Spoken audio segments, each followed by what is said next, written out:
Okay, let's talk about a book. As you guys may or may not remember, I'm a part of the Ingram Sparks Influencer Program, which means that they have partnered with myself and other influencers to get indie books into our hands so that we can read them and talk about them. And while I am partnering with them to read these books and review them, I am under no obligation to give them a specific or a positive review. So let's talk. This is Bones to the Wind by Tatiana Obey, and I will start off by saying this was a very enjoyable read. There are a few things that I look for in every book, especially when it is more fantasy or sci fi leaning, and that is good organic world building, which this book had. That is a wide array of characters with varying identities and unique voices, which this book had. And I look for characters with interesting and realistic motivations, and I think this book delivered that as well. I will say, right off the jump, I found the main characters irritating, and they had to earn their place in my heart, and I kind of like a story that does that to me. Without giving you any spoilers, this book follows a handful of young people who have to participate in a coming of age trial. And each of our characters is really motivated by something different. Obviously, they all have to pass the trial, that's important. Razia, who is one of our main characters, is very focused on being the best. She wants to win.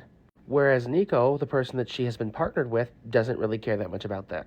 Her brother, who is on a different team, is on his last chance to pass the trial before he gets banished from the family. Her goal is to find him and to help him. Now, they're not the only characters that matter, but they are the primary focus, and they're the ones that I bonded with. And I'm not going to tell you how it goes. You have encountered stories like this before. You kind of have an idea of how that's going to all play out.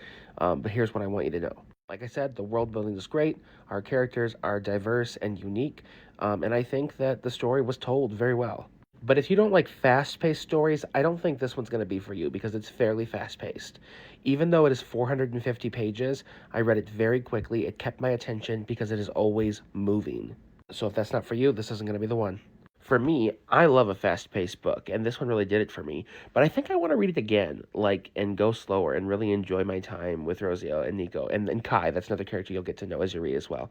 Um, because they're a fun time, they're a good time in a very frustrating way, though.